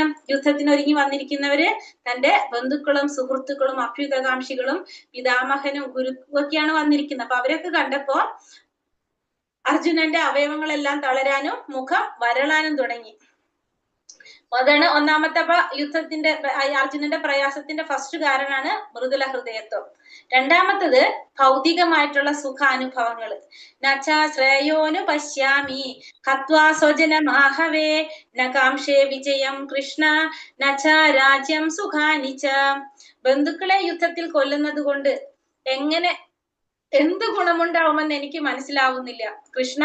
എനിക്ക് വിജയം ആവശ്യമില്ല, രാജ്യമാകട്ടെ സുഖമാകട്ടെ എനിക്ക് വേണ്ട. അപ്പൊ അർജുനൻ രണ്ടാമത് പറയുന്നത് ഭൗതികമായ സുഖാനുഭവങ്ങൾ എന്നാ പറഞ്ഞത്. ആ ഭൗതികമായ സുഖാനുഭവം എന്ന് പറഞ്ഞാല്, ഈ ഭൗതികം എന്ന് പറയുന്നത് നമ്മളിപ്പോ ഈ ജീവിക്കുന്ന ഒരു ചുറ്റുപാടാണ് ഭൗതികം. അല്ല, ഭഗവാനെ കുറിച്ചാവുമ്പോ അതെന്തായി? ആത്മീയമായിട്ട് മാറി. ഇതിപ്പോ നമ്മളെ മാത്രം ചിന്തിച്ച് നമ്മുടെ സുഖ സൗകര്യങ്ങളും നമ്മുടെ ആഗ്രഹങ്ങളും നമ്മുടെ സന്തോഷങ്ങളാണ് ഭൗതികത്തിൽ വരുന്നത്. അപ്പൊ ഇവിടെ അർജുനൻ അതാണ് പറയുന്നത്, തന്റെ ഭൗതികമായ സുഖാനുഭവങ്ങൾ, അതായത് ബന്ധുക്കളൊക്കെ യുദ്ധത്തില് കൊല്ലുന്നത് കൊണ്ട് നമുക്ക് എന്താണ് ഗുണം ഉണ്ടാവാന്നാണ് അർജുനൻ ചോദിക്കുന്നത്. നമുക്ക് അങ്ങനെ ഒരു വിജയം കിട്ടിയിട്ട് എന്തെങ്കിലും ആവശ്യമുണ്ടോ? അങ്ങനെ രാജ്യം കിട്ടിയിട്ടോ അങ്ങനത്തെ ഒരു സുഖം കിട്ടിയിട്ട് എന്തെങ്കിലും കാര്യമുണ്ടോ എന്നാണ്. അതായത് ആ ഭൗതികമായ സുഖം നമുക്ക് ഉണ്ടാവില്ലല്ലോ ഈ ബന്ധുക്കളൊക്കെ യുദ്ധത്തിൽ വധിച്ചാലെന്നാണ് അർജുനൻ ഭഗവാനോട് ചോദിക്കുന്നത്. അപ്പൊ രണ്ടാമത്തെ പോയിന്റ് പറയുന്നത് ഭൗതികമായിട്ടുള്ള സുഖാനുഭവങ്ങൾ. അതായത് ഈ ബന്ധുക്കളെ അല്ലെങ്കിൽ സുഹൃത്തുക്കളെ ഇവരൊക്കെ യുദ്ധത്തിൽ വധിച്ചു കഴിഞ്ഞാൽ നമുക്ക് അവിടെ ആ ഭൗതികമായ സുഖങ്ങളൊന്നും കിട്ടുന്നില്ല. അവരെ വധിച്ചു കഴിഞ്ഞാല് അങ്ങനെ കിട്ടിയിട്ട് വല്ല കാര്യമുണ്ടോ? അതുകൊണ്ട് ഇപ്പൊ നമുക്ക് എന്തെങ്കിലും സുഖങ്ങൾ നമുക്കൊരു സുഖം എന്ന് പറയുന്നത് എപ്പോഴും എങ്ങനെയാണ്? നമുക്കത് കിട്ടുമ്പോ നമുക്ക് സന്തോഷം ഉണ്ടാവും. അത് കൂടാതെ നമ്മളെ പ്രിയപ്പെട്ടവരോട് പറയുമ്പോ ആ സന്തോഷം കൂടുകയും ചെയ്യും. നമുക്ക് അങ്ങനെയാണ്. നമ്മളിപ്പോ ഒരു വണ്ടി മേടിച്ചു വിചാരിക്കും, വലിയൊരു വണ്ടി മേടിച്ചു. ആ വണ്ടി കൊണ്ട് നമ്മൾ എന്ത് ചെയ്യും? നമ്മുടെ ബന്ധുക്കളെ വീട്ടിലൊക്കെ പോകും. അപ്പൊ എന്താണ്? അവരൊക്കെ അത് കാണിക്കുമ്പോ നമുക്കൊരു സന്തോഷം കൂടും. നമുക്കത് ആ മേടിച്ചതിനേക്കാളും കൂടുതൽ സന്തോഷം നമുക്ക് കിട്ടുന്നത് എപ്പോഴാണ്? എല്ലാവരുടെ വീട്ടിലും നമ്മൾ അതൊക്കെ കൊണ്ടുപോയി, അതായത് മറ്റുള്ളവർ നമ്മളെ ബന്ധുക്കളോട് നമ്മളത് ഷെയർ ചെയ്യുമ്പോഴാണ് കൂടുതൽ സന്തോഷം ഉണ്ടാവുക. ഇപ്പൊ അർജുനൻ യുദ്ധം ചെയ്ത് ആ സ്ഥലം നേടിയിട്ട് ആ രാജ്യം മുഴുവൻ കിട്ടിയിട്ട് അർജുനൻ ഇത് പങ്കുവെക്കാൻ പോലും ആരും ഉണ്ടാവില്ല. കാരണം അർജുനന്റെ ബന്ധുക്കളെ മുഴുവൻ വധിച്ചിട്ടാണ് ആ രാജ്യം കിട്ടുന്നത്. ആ സുഖം കിട്ടിയിട്ട് വല്ല കാര്യമുണ്ടോ? ആ സുഖിക്കുന്നത് കാണാൻ തന്നെ ആരും ഉണ്ടാവില്ല. അപ്പൊ അർജുനൻ പറയുകയാണ്, ഇത്തരത്തിലുള്ള ഭൗതിക സുഖങ്ങളൊന്നും എനിക്ക് വേണ്ട. എനിക്ക് ആ വിജയവും വേണ്ട, രാജ്യവും വേണ്ട, സുഖവും വേണ്ട. കാരണം അവരെ കൊന്നിട്ട് എന്ത് ഗുണം കിട്ടുന്നതാണ് ആലോചിക്കുന്നത് അർജുനൻ ചോദിക്കുന്നത്. അതാണ് ഭൗതികമായ സുഖാനുഭവങ്ങൾ. മൂന്നാമത്തേതാണ് പാപം. പാപമേവാശ്രയേദസ്മാൻ ഹത്വൈതാനാതതായിനഃ തസ്മന്നർഹാവയം ഹന്തും ധാർതരാഷ്ട്രാൻ സബാന്ധവാൻ. അക്രമികളായി ഇവരെ കൊന്നാൽ ഞങ്ങൾക്ക് പാപമായിരിക്കും നേട്ടം. ധൃതരാഷ്ട്രപുത്രന്മാരെയും സുഹൃത്തുക്കളെയും ഹിംസിക്കുക എന്നത് നമ്മൾക്ക് ഉചിതമല്ല. അല്ലയോ മാധവ, സ്വന്തം ബന്ധുക്കളെ കൊന്നിട്ട് എന്തു നേടാനാണ്? ഞങ്ങൾക്ക് എങ്ങനെ സുഖിക്കാൻ കഴിയും?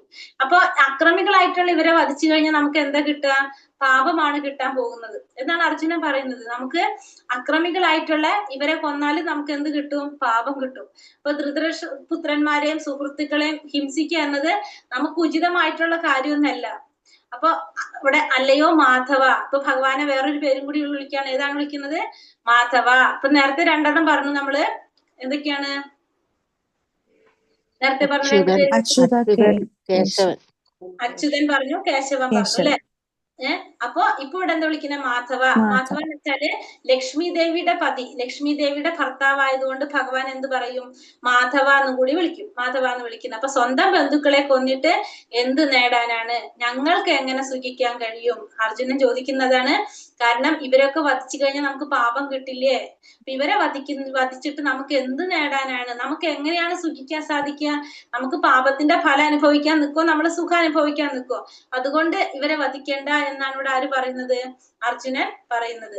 അപ്പോ പറയുന്നത് നമ്മുടെ ശാസ്ത്രങ്ങൾ പ്രകാരം ഭഗവാൻ പറയുന്നത് എന്താണ്? വൈദിക പ്രമാണങ്ങൾ അനുസരിച്ച് അക്രമികൾ 6 കൂട്ടരാണുള്ളത്. ഭഗവാൻ പറയുന്നു, വിഷം കൊടുക്കുന്നവൻ, വീടിന് തീ വെക്കുന്നവൻ, മാരകായുധങ്ങൾ കൊണ്ട് ആക്രമിക്കുന്നവൻ, സ്വത്ത് കൊള്ളയടിക്കുന്നവൻ, ഭൂമി കയ്യേറുന്നവൻ, അന്യന്റെ ഭാര്യയെ അപഹരിക്കുന്നവൻ, അത്തരം അക്രമികളെ ഉടനെ വധിക്കണം. അതുകൊണ്ട് പാപമില്ല. അപ്പോൾ വൈദിക പ്രമാണങ്ങൾ അനുസരിച്ച് എങ്ങനെയാണ്? അക്രമികൾ 6 തരത്തിലുണ്ട്. ഒന്ന് വിഷം കൊടുക്കുക, ഒരാള് മറ്റൊരാൾക്ക് വിഷം കൊടുക്കുക. ഈ വിഷം കൊടുക്കുന്നത്, വീടിന് തീ വെക്കുക, മറ്റുള്ളവരുടെ വീട് നശിപ്പിക്കാൻ വേണ്ടി തീ വെക്കുന്നത്, പിന്നെ മാരക ആയുധങ്ങൾ കൊണ്ട് മറ്റുള്ളവരെ ആക്രമിക്കുന്നവര്, മറ്റുള്ളവരുടെ സ്വത്ത് കൊള്ളയടിക്കുന്നവര്, മറ്റുള്ളവരുടെ ഭൂമി കയ്യേറുന്നവര്, അന്യന്റെ ഭാര്യ അപഹരിക്കുന്നവൻ. ഈ 6 പ്രവർത്തികളും ആര് ചെയ്തിട്ടുണ്ട്? കൗരവർ ചെയ്തിട്ടുണ്ട്. ഭീമസേനന് ഭക്ഷണത്തിൽ വിഷം കൊടുത്തിട്ട് കൊല്ലാൻ നോക്കി. അവരുടെ വീട് തീ വെക്കാനായിട്ട് അരക്കില്ലത്തിലിട്ട് ഇവരെ ചുട്ടു കൊല്ലാനായിട്ട് ശ്രമിച്ചു. ഇവരെ മാരകായുധങ്ങൾ കൊണ്ട് ആക്രമിക്കുന്നുണ്ട്. അവരുടെ സ്വത്തും ഭൂമിയും കയ്യേറുന്നുണ്ട്. പിന്നെ ദ്രൗപദി ഉപദ്രവിച്ചത് അല്ലെ? അപ്പൊ ഈ 6 പ്രവർത്തികളും ആര് ചെയ്തിട്ടുണ്ട്? ദുര്യോധനാദികൾ ചെയ്തിട്ടുണ്ട്. അപ്പൊ ഇവരെ ശരിക്കും പറഞ്ഞ എന്താണ്? ഉടനെ വധിക്കേണ്ടവരാണ്. അതുകൊണ്ട് പാപമില്ല എന്നാണ് ഭഗവാൻ പറഞ്ഞു. അപ്പൊ ഇത്തരം പ്രവർത്തികൾ ചെയ്യുന്നവർ ആരാണ്? അക്രമികളാണ്. നമ്മളെ ശാസ്ത്ര വിരുദ്ധമായിട്ടുള്ള പ്രവർത്തികളാണ് ഇതെല്ലാം. അപ്പൊ അത് ചെയ്യുന്നവർ അക്രമികളാണ്. അവരെ ഉടനെ വധിക്കണം എന്നാണ് ഇവിടെ ഭഗവാൻ പറഞ്ഞു കൊടുക്കുന്നത്. പിന്നെന്താ അർജുനൻ പറയുന്നത്? അധർമാഭിഭവാത് കൃഷ്ണ പ്രതിഷ്യന്തി കുലസ്ത്രീയഃ സ്ത്രീഷു ദുഷ്ടാസു വാർഷ്ണേയ ജായതേ വർണ്ണസങ്കരഃ. കുടുംബ പാരമ്പര്യം. 4ാമത്തെ പോയിന്റ് പറയുന്നത് കുടുംബ പാരമ്പര്യം. അല്ലയോ കൃഷ്ണ, കുലത്തിൽ അധർമ്മം മുന്നിട്ട് നിന്നാൽ സ്ത്രീകൾ ദുഷിച്ചു പോകും. അല്ലയോ വൃഷ്ണികുലത്തിൽ പിറന്നവനെ, സ്ത്രീത്വം ദുഷിച്ചാൽ ആർക്കും വേണ്ടാത്ത കുട്ടികൾ ജനിക്കുന്നു. അപ്പൊ 4ാമത്തെ പോയിന്റ് പറയുന്നത് കുലത്തിൽ അധർമ്മം മുന്നിട്ട് നിന്നാല് സ്ത്രീകളെല്ലാം ദുഷിച്ചു. അപ്പൊ കുടുംബ പാരമ്പര്യം ഇല്ലാതാകുമെന്നാണ് അർജുനൻ പറയുന്നത്. കാരണം അധർമ്മം മുന്നിട്ട് നിന്ന് കഴിഞ്ഞാൽ ഓട്ടോമാറ്റിക്കലി അവിടെ എന്ത് സംഭവിക്കും? സ്ത്രീകളെ നശിച്ചു പോകും, ദുഷിച്ചു പോകും എന്നാ പറയുന്നത്.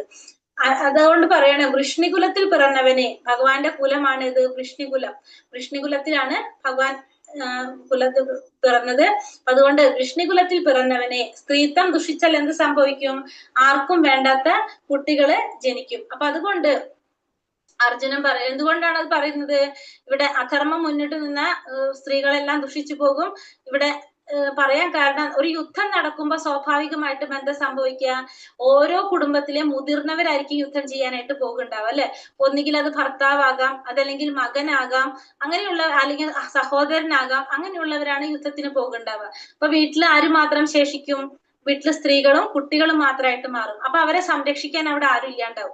അപ്പൊ അങ്ങനെയൊക്കെ സംഭവിക്കുമ്പോഴാണ് സ്ത്രീകൾ എന്ത് സംഭവിക്കുന്നത്? സ്ത്രീകൾ ദുഷിച്ചു പോകുന്നതും അത്തരത്തിലുള്ള പല പ്രശ്നങ്ങളും സമൂഹത്തിൽ ഉണ്ടായി വരുന്നതും. അപ്പൊ ഇതൊക്കെ കുടുംബ പാരമ്പര്യം നശിക്കാനൊക്കെ കാരണമായിട്ട് മാറും. അതുകൊണ്ട് അർജുനൻ ഭഗവാനോട് പറയാണ്, യുദ്ധം ചെയ്താലാണല്ലോ ഇതൊക്കെ പ്രോബ്ലം ഉണ്ടാകുന്നത്, അതുകൊണ്ട് നമുക്ക് യുദ്ധം ചെയ്യണ്ട എന്ന് അർജുനൻ ഭഗവാനോട് പറയുന്നത്.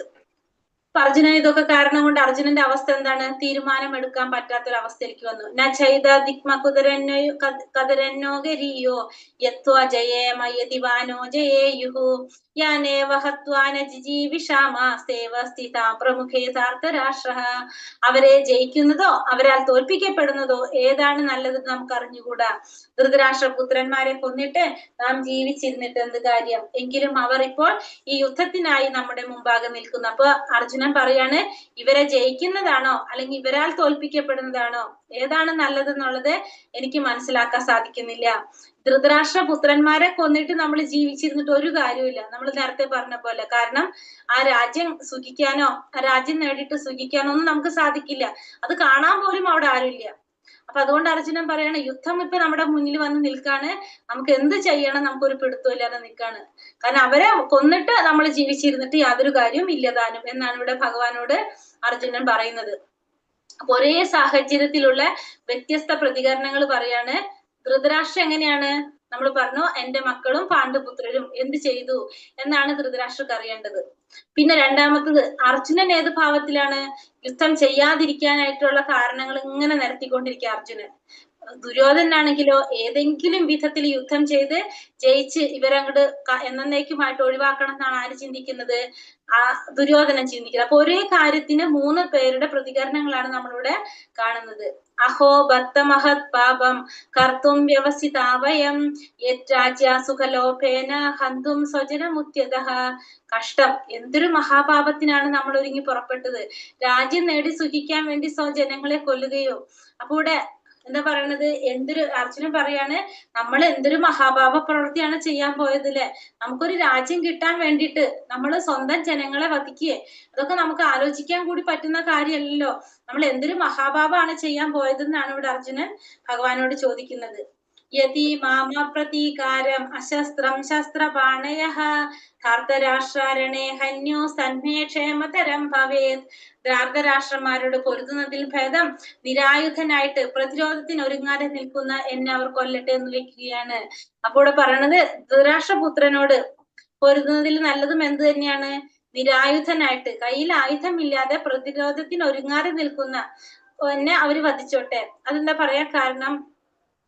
ക്ഷത്രിയന്മാരുടെ യുദ്ധസമരത്തിലെ മുറകളാണ്. അതായത് യുദ്ധം ചെയ്യാൻ താല്പര്യമില്ലാതിരിക്കുന്ന വ്യക്തിയെ, അതല്ലെങ്കിൽ ക്ഷീണിച്ച് നമ്മൾ കയ്യിൽ ആയുധം ഇല്ലാതെ നിൽക്കുകയാണെങ്കിൽ ഇത്തരത്തിലുള്ള വ്യക്തികളോട് നമ്മൾ എന്ത് ചെയ്യാൻ പാടില്ല?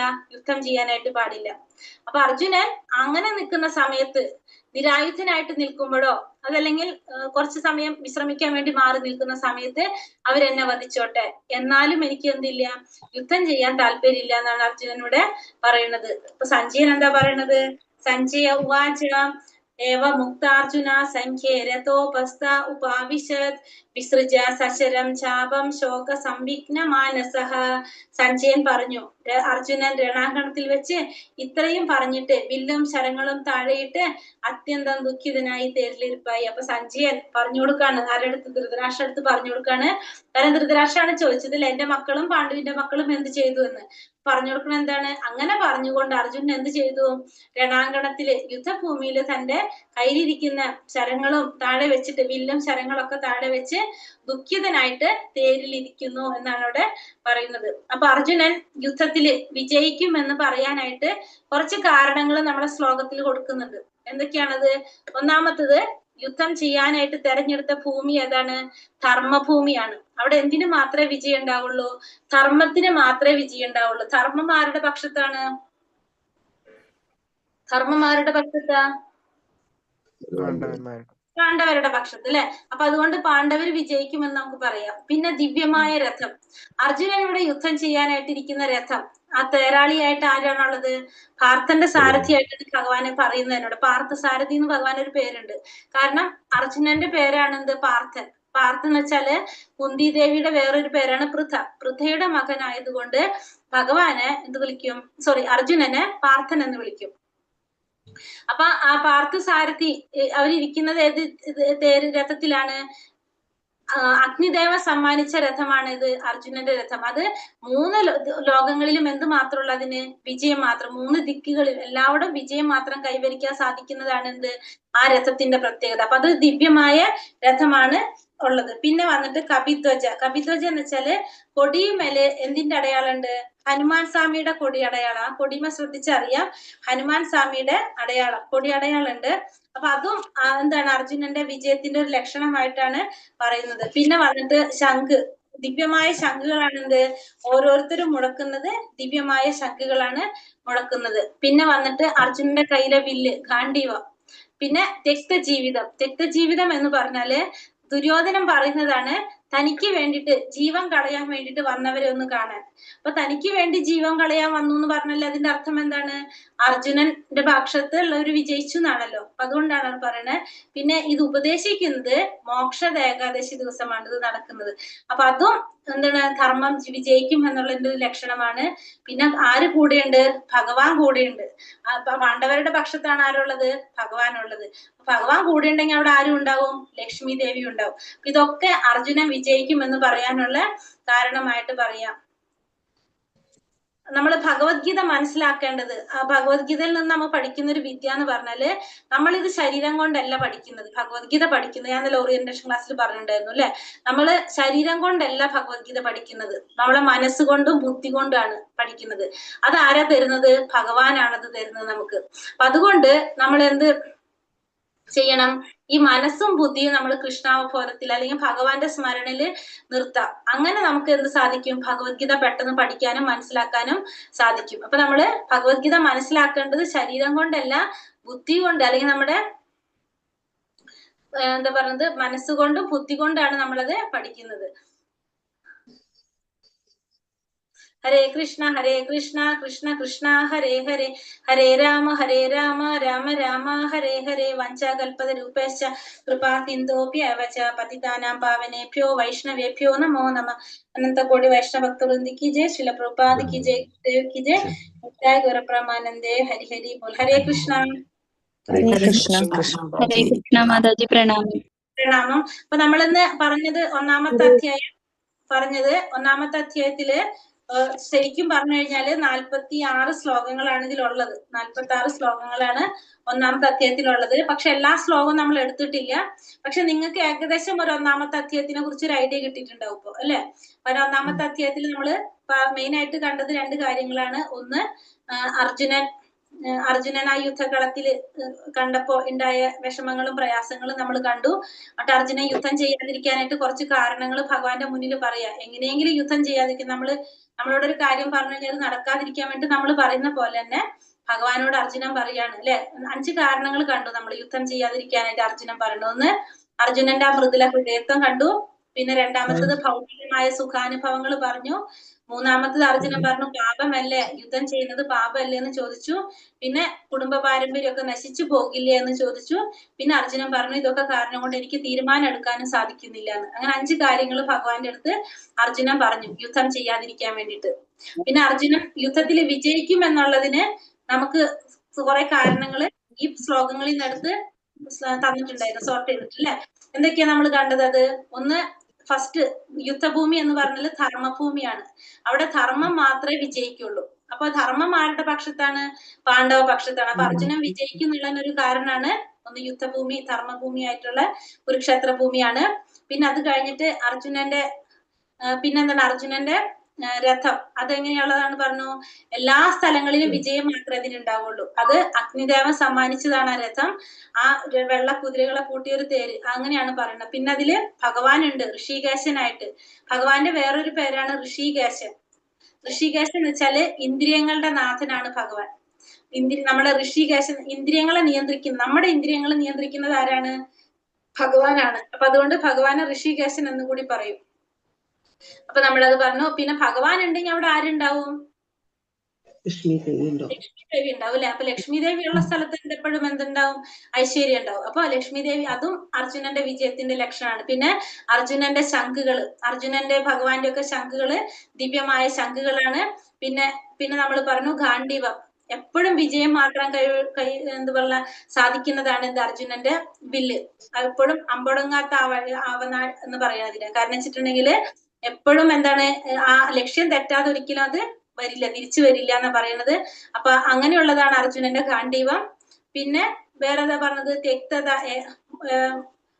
മോക്ഷദ ഏകാദശി പറഞ്ഞു അല്ലെ. പിന്നെ തെക്ത ജീവിതം പറഞ്ഞു. മോക്ഷദ ഏകാദശി ദിവസമാണിത് പറഞ്ഞു കൊടുക്കുന്നത്. അപ്പൊ മോക്ഷദ ഏകാദശി എന്ന ദിവസമാണ് നടക്കുന്നത്. അപ്പൊ മോക്ഷദ ഏകാദശി ആവുമ്പോ ധർമ്മത്തിനാണ് അവിടെ എന്ത് കൊടുക്കുക?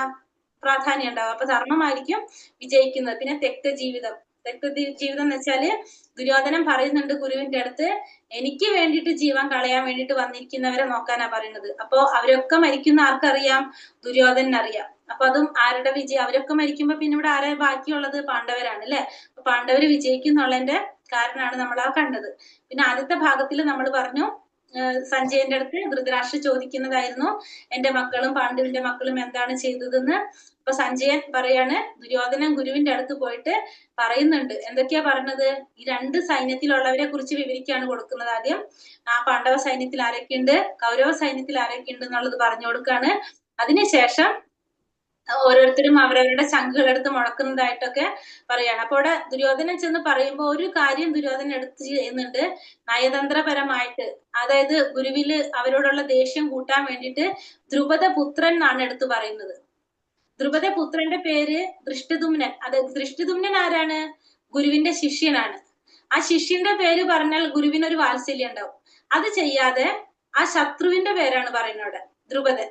ദ്രുപദൻ എന്ന് പറയുമ്പോ നമ്മളടുത്ത് ശത്രുവിന്റെ പേര് പറയുമ്പോൾ നമുക്ക് പെട്ടെന്നൊരു ദേഷ്യം വരും. പക്ഷെ നമുക്ക് ഇഷ്ടമുള്ള ഒരു വ്യക്തിയുടെ പേര് പറയുമ്പോൾ നമുക്ക് അവിടെ ഇഷ്ടം അവരുണ്ടാവും അല്ലെ. അപ്പൊ അത് മനസ്സിലാക്കിയിട്ടാണ് ഇവിടെ ദുര്യോധനൻ എന്ത് ചെയ്യുന്നത്? ആ ശത്രു ദ്രുപദന്റെ പേര് പറയുന്നത്. ദൃഷ്ടദുമ്നൻ എന്ന് പറഞ്ഞ ശിഷ്യനാണ്, അപ്പൊ സ്നേഹാണ് വരെ അവിടെ. അത് ഇല്ലാതിരിക്കാൻ വേണ്ടിയിട്ടാണ് ദ്രുപദൻ എടുത്ത് പറയുന്നത് അവിടെ. അങ്ങനെ ഒരു കാര്യം കൂടി ആര് ചെയ്യുന്നുണ്ട് അവിടെ? ദുര്യോധന ചെയ്ത്. അപ്പൊ ആ ദുര്യോധന്റെ സ്വഭാവം എത്രത്തോളം നികൃഷ്ടമാണെന്ന് നമുക്ക് മനസ്സിലാക്കാനായിട്ട് സാധിക്കും. അപ്പൊ അങ്ങനെയാണ് ഒന്നാമത്തെ അധ്യായത്തില് അവസാനിക്കുന്നത്. ലാസ്റ്റ് അർജുനൻ പറയാണ് എനിക്ക് യുദ്ധം ചെയ്യാൻ താല്പര്യമില്ല എന്ന് പറഞ്ഞിട്ട് ആ വില്ലും ശരങ്ങളൊക്കെ താഴെ വെച്ച് ദുഃഖത്തോടെ തേരിൽ ഇരിക്കുന്നതായിട്ടാണ് സഞ്ജയൻ ആരോട് പറയുന്നത്? ധൃതരാഷ്ട്രരോട് പറയുന്നത്. അങ്ങനെയാണ് ഒന്നാമത്തെ അധ്യായം അവസാനിക്കുന്നത്.